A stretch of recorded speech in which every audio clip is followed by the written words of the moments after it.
Halo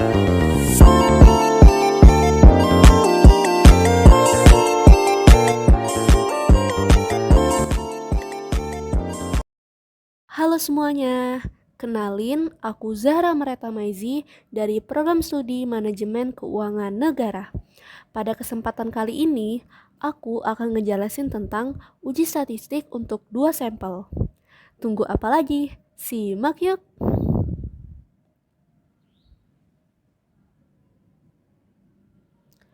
Nah, sebelum memulai pada pembahasan, aku mau ngejelasin tentang apa sih perbedaan antara independen dan dependen.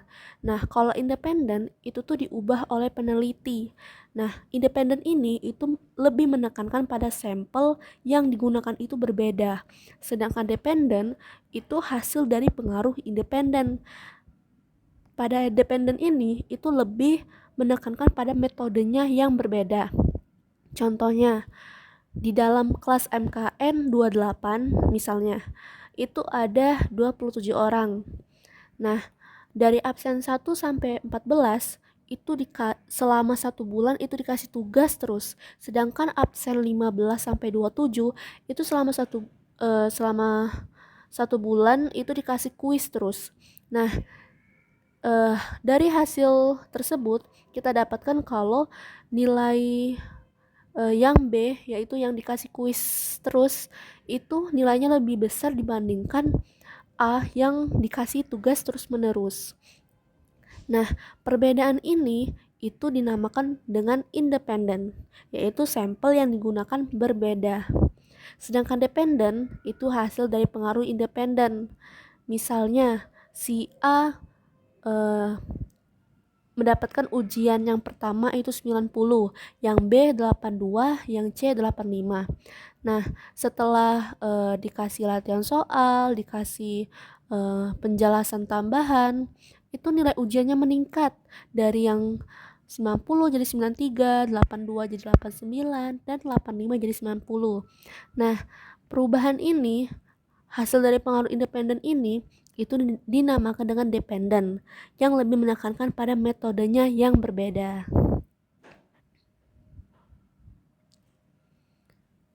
Selanjutnya kita akan membahas tentang notasi untuk 2 proporsi. Nah, sama seperti yang kemarin notasinya, tapi bedanya untuk materi kali ini itu notasinya itu ada angkanya. Ada yang P1, N1, X1, ada P2, N2, dan X2. Itu berarti ada 2 proporsi. Selanjutnya adalah pool sample proportion. Ini dinotasikan dengan P-pool. Jadi P-pool sama dengan X1 ditambah X2 dibagi N1 ditambah N2. Nah, sama seperti sebelumnya, jadi untuk mendapatkan K-pool itu sama dengan 1 dikurang P-pool. Nah, misalkan H0 itu P1 sama dengan P2, maka H1 sama dengan P1 tidak sama dengan P2, atau P1 kurang dari P2, atau P1 lebih dari P2. Maka Z sama dengan P-1 dikurang P-2 dikurang P1 dikurang P2 dibagi dengan akar P-pool dikali Q-pool per N1 ditambah P-pool dikali Q-pool per N2. Nah, karena P1 sama dengan P2, maka P2 itu kita pindahkan ke ruas sebelah kiri. Jadinya P1 dikurang P2 itu sama dengan 0. Maka P-1 sama dengan X1 per N1 dan P-2 itu sama dengan X2 per N2.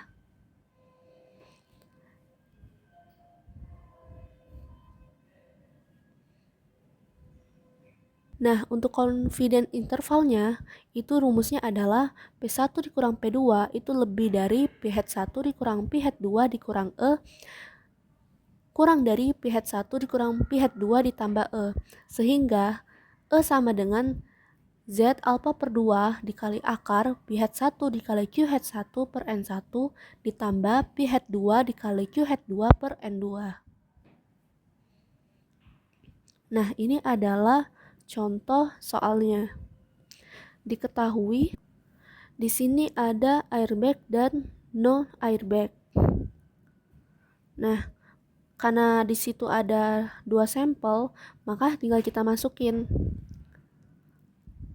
Kita asumsikan bahwa H0 itu P1 sama dengan P2. Sehingga HA itu P1 dikurang P2. Nah, tinggal kita masukin, jadinya people itu sama dengan X1-nya adalah 41, X2-nya adalah 52. N1-nya sama dengan 11,541 dan N2-nya sama dengan 9,853. Kita jumlahkan dan kita bagi dengan N-nya, jadi hasilnya adalah 0,004347. Nah, karena people-nya adalah 0,004347, maka untuk mendapatkan people-nya adalah 1 min people. Maka 1 dikurang 0,004347 hasilnya adalah 0,995653. Nah, selanjutnya untuk mendapatkan Z itu kita masukkan 41 per 11,541 dikurang 52 per 9,853 dikurang 0. Karena P1 sama dengan P2, P2 tadi kita pindahkan ke ruas kiri, jadi P1 dikurang P2 sama dengan 0. Maka P1 dikurang P2 itu kita ubah menjadi 0. Lalu kita bagi akar 0,004347 dikali 0,995653 dibagi 11,541 ditambah 0,004347 dikali 0,995653 dibagi dengan 9,853. Maka kita dapatkan Z-nya adalah negatif 1,91. Nah, karena Z-nya min 1,91, maka Z tabelnya itu sebesar 0,0281. Dikarenakan p-value-nya sebesar 0,0281 itu kurang dari tingkat signifikan, yaitu alfanya sebesar 0,05, maka kita mendapat kesimpulan, maka keputusannya adalah tolak H0.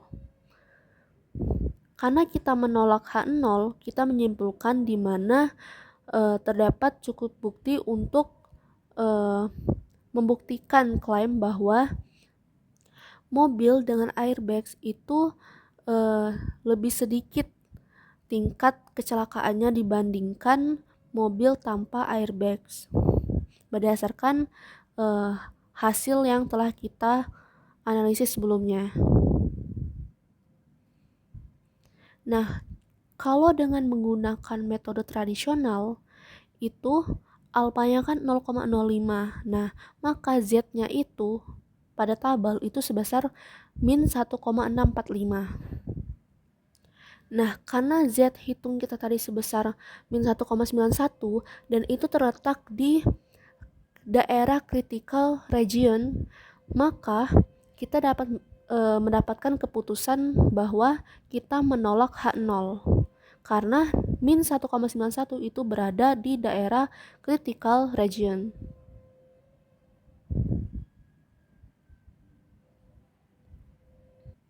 Nah, ada lagi nih soal, misal confidence levelnya itu sebesar 90%. Tinggal kita masukkan karena confidence levelnya itu sebesar 90%, maka tingkat significance berarti 10%, maka alpha dibagi 2 sama dengan 5%, berarti 0,05. Nah, Z-nya berarti sebesar 1,645. Lalu kita substitusikan E sama dengan Z alpha per 2 dikali akar pi hat 1 dikali Q hat 1 per N1 ditambah pi hat 2 dikali Q hat 2 per N2. sama dengan 1,645 dikali akar 41 per 11.541 dikali 11.500 dibagi 11.541 dibagi 11.541 ditambah 52 dibagi 9.853 dikali 9.801 dikali 9.801 dibagi 9.853 dibagi per 9.853. Nah, hasilnya adalah 0,001507. Nah, untuk confidence intervalnya kita substitusikan jadinya 0,003553 dikurang 0,005278. Lalu dikurang dengan hasil E-nya tadi sebesar 0,001507. Begitu juga dengan yang di ruas kanan 0,003553 dikurang 0,005278 ditambah 0,001507.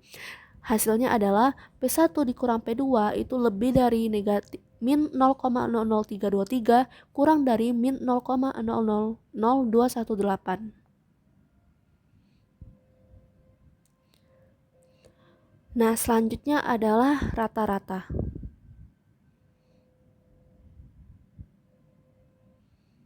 Nah, di sini ada dua pembahasan, yaitu yang pertama, di mana dua populasi di mana standar deviasinya itu diketahui dan dua populasi di mana standar deviasinya itu tidak diketahui, tapi kita asumsikan sama.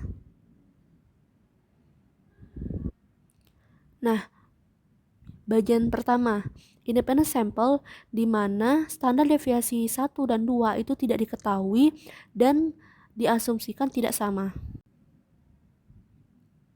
Untuk notasinya sama.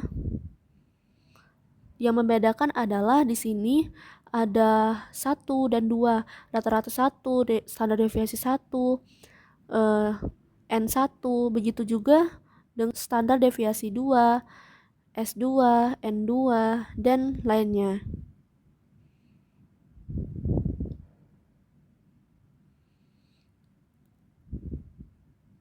Nah, karena ini standar deviasinya tidak diketahui, sini kita asumsikan bahwa mu1 dikurang mu2 itu sama dengan 0. Maka T sama dengan X bar 1 dikurang X bar 2 dikurang mu1 dikurang mu2 dibagi akar S1 kuadrat ditambah S2 kuadrat per N1 ditambah N2.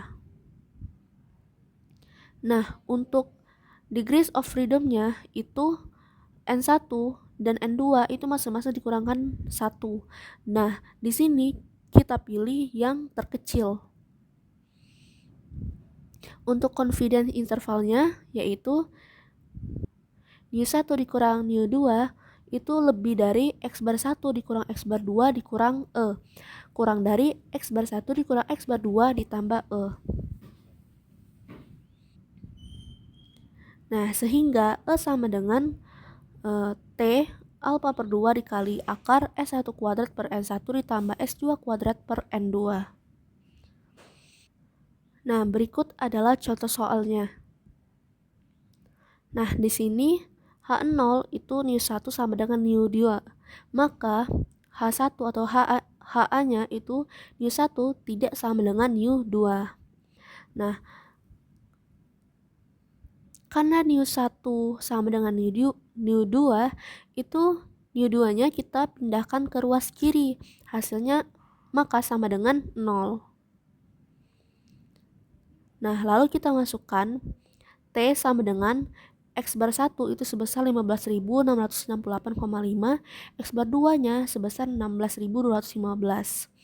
Kita kurangkan, dibagi S1 kuadratnya sebesar 8.632,5 kita kuadratkan, dibagi N1-nya sebesar 186, ditambah S2-nya sebesar 7.301,2 kita kuadratkan, dibagi dengan N2-nya sebesar 210. Sehingga total keseluruhannya adalah min 0,676. Nah, Dengan tingkat signifikannya 0,05 dan DF-nya sebesar 185, N1 tadi kan sebesar 186 dikurang 1 hasilnya 185, sedangkan N2 itu 210 dikurang 1 jadi 209. Nah, DF-nya itu kita pilih yang paling kecil, maka yang kita pilih adalah N1 sama dengan 186 dikurang 1 sama dengan 185. Nah, maka didapatkan T itu sama dengan 1,972. Nah, karena hasil T hitung kita tadi sebesar min 0,676 itu tidak masuk dalam area critical region, maka kesimpulannya adalah gagal tolak H0. Selanjutnya adalah independent sample di mana standar deviasi 1 dan 2 itu diketahui.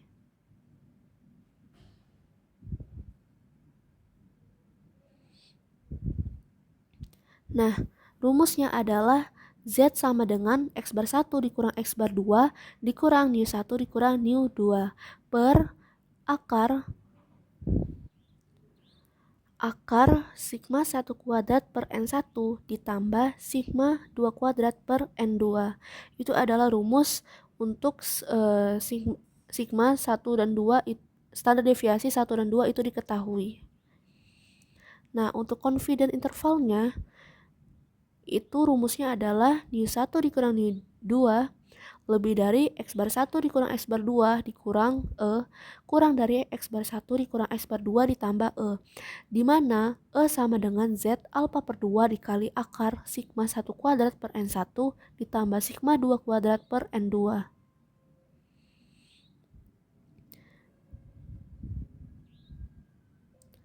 Nah, kita asumsikan bahwa standar deviasi 1 dan 2 itu sama.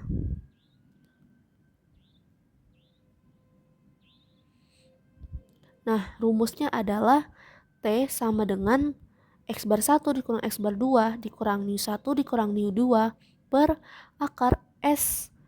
Nah, kalau sebelumnya tadi S-nya tadi 1 dan 2, nah di sini karena standar deviasi 1 dan 2 itu sama, maka S-nya itu sama, gak ada S1 ataupun S2, diganti dengan SP. Jadi akar SP kuadrat per N1 ditambah SP kuadrat per N2, di mana SP kuadrat itu rumusnya adalah N1 dikurang 1 dikali S1 kuadrat ditambah N2 dikurang 1 dikali S2 kuadrat per N1 dikurang 1 ditambah N2 dikurang 1, di mana degrees of freedom-nya itu adalah N1 ditambah N2 dikurang 2. Nah, untuk confidence intervalnya itu adalah sama dengan yang tadi, cuman di sini bedanya sama dengan T alpha per 2 dikali akar SP kuadrat per N1 ditambah SP kuadrat per N2. Dengan degrees of freedom-nya itu sama dengan S1 ditambah N2 dikurang 2.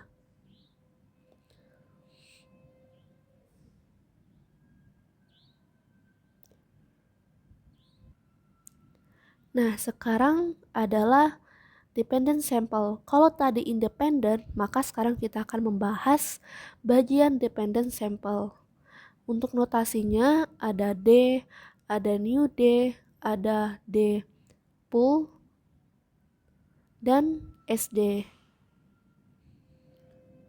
Nah, di sini D itu adalah perbedaan individual antara dua nilai dari satu pasang tunggal yang cocok.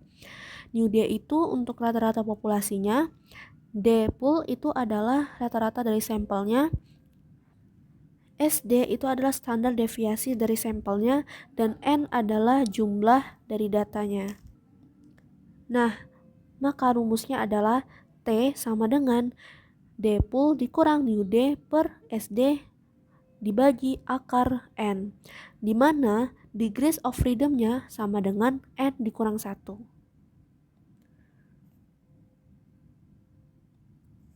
Untuk confidence intervalnya adalah nu D lebih besar dari D pool dikurang kurang dari D pool ditambah E, di mana E sama dengan T alpha per 2 dikali SD per akar N. Nah, ini adalah contoh soalnya.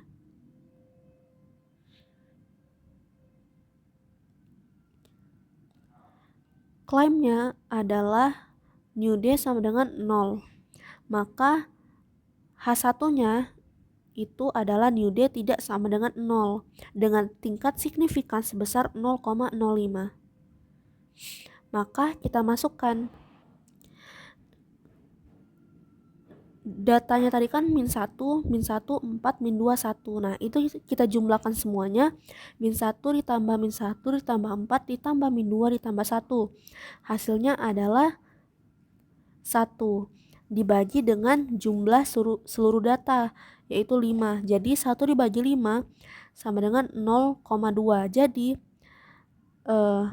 rata-rata D-nya, D barnya sebesar 0,2. Itu dikurang dengan new D, yaitu 0 dibagi dengan standar deviasinya sebesar 2,4 dibagi dengan jumlah seluruh data, yaitu 5. Hasilnya adalah 0,186. Nah, degrees of freedom-nya adalah N dikurang 1, jadi 5 dikurang 1 sama dengan 4. Dengan tingkat signifikan 0,05, maka didapatkan T sama dengan 2,776.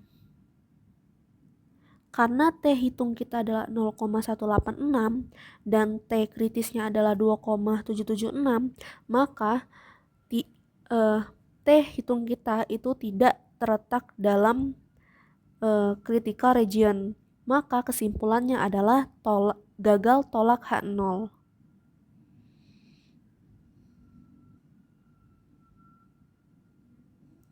Nah, untuk confidence intervalnya kita masukkan E sama dengan T alpha per 2 itu sama dengan 2,776 dikali standar deviasinya 2,4 dibagi jumlah datanya adalah 5.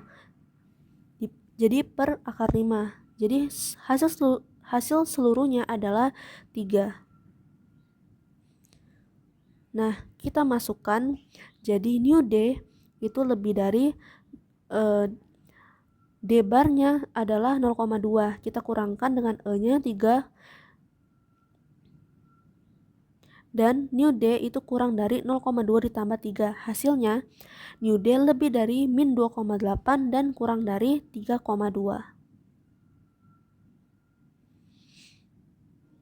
Nah, selanjutnya adalah F-test, uji F. Nah, ini adalah notasinya.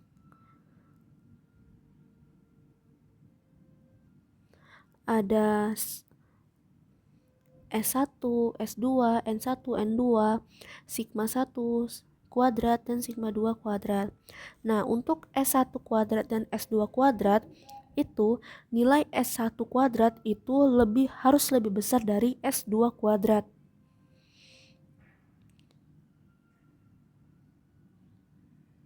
Nah, untuk rumusnya adalah F sama dengan S1 kuadrat per S2 kuadrat, di mana S1 kuadrat itu harus lebih besar dibandingkan dengan S2 kuadrat.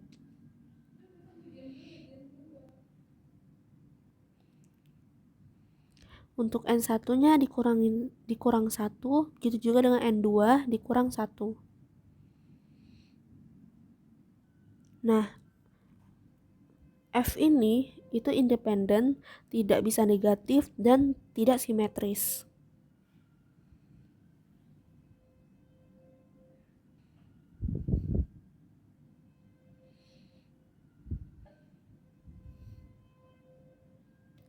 Nah, di sini menyatakan bahwa jika dua populasi itu variansnya sama, maka F sama dengan S1 kuadrat per S2 kuadrat itu akan mendekati 1.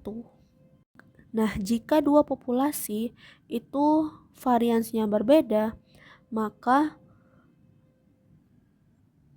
sampel varians yang besar itu akan menjadi S1 kuadrat.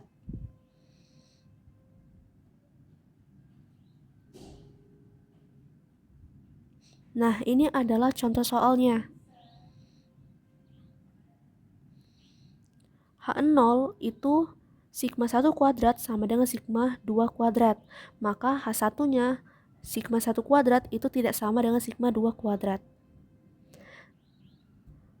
Nah, berdasarkan soal, itu kita masukkan F sama dengan S1 kuadrat per S2 kuadrat. Sama dengan S1-nya 0,087700 dikuadratkan dibagi dengan 0,016194 dikuadratkan. Hasilnya 1,9729. Nah, berdasarkan tabel F, itu critical value-nya yaitu F di antara 1,875 dan 2,0739. Namun lebih mendekati ke arah 1,8752.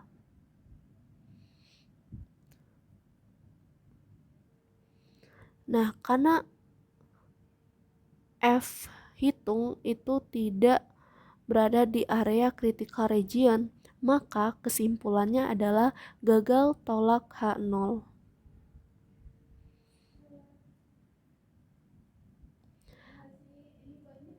Nah, ini ada contoh soal. Suatu sampel acak berisikan 250 pengamatan, diambil dari populasi A. Sebanyak 30% dari sampel tersebut tinggal dalam kemiskinan. Sampel acak berikutnya berisikan 350 pengamatan, diambil dari populasi B yang independen dari sampel sebelumnya. Sebanyak 20% dari sampel B tersebut tinggal dalam kemiskinan. Dengan menggunakan alfa sama dengan 5%, ujilah apakah persentase tinggal dalam kemiskinan A itu lebih besar dari B. Nah, di sini klaimnya adalah H0 itu P1 sama dengan P2. H1 itu P1 lebih dari P2. Nah, di mana P-1 itu 30%, P-2 20%, N1 itu sebesar 250 dan N2 sebesar 350. Nah, kita masukkan ke rumus P-pool sama dengan X1 ditambah X2 per N1 ditambah N2 sama dengan, nah 0,3 itu kita kali 250 ditambah 0,2 dikali 350 per 250 ditambah 350. Hasilnya adalah 0,2417. Lalu kita masukkan lalu kita cari Z-nya. P-1 dikurang P-2 dikurang P1 dikurang P2 dibagi akar P-pool dikali Q-pool per N1 ditambah P-pool dikali Q-pool per N2 sama dengan 0,3 dikurang 0,2 dikurang P1 dikurang P2 itu sama dengan 0 dibagi akar 0,2417. Nah, Q-pool itu kita dapatkan dari 1 dikurang P-pool, 1 dikurang 0,2417. Hasilnya adalah 0,7583. Kita kalikan, lalu kita bagi dengan N1-nya 250 ditambah 0,2417 dikali 0,7583 dibagi 350 sama dengan 0,1 dibagi akar 0,00125. Hasilnya adalah 2,8249. Nah, tingkat signifikannya adalah 0,05. Maka dari tabel kita dapatkan bahwa Z kritis itu 1,645. Nah, tolak H0 jika Z hitung itu lebih besar dari Z tabel. Z hitung tadi hasilnya adalah 2,8249. Itu lebih besar dari Z tabel 1,645. Maka keputusannya adalah tolak H0. Nah, itulah penjelasan dari saya mengenai uji hipotesis untuk 2 sampel. Terima kasih telah menonton.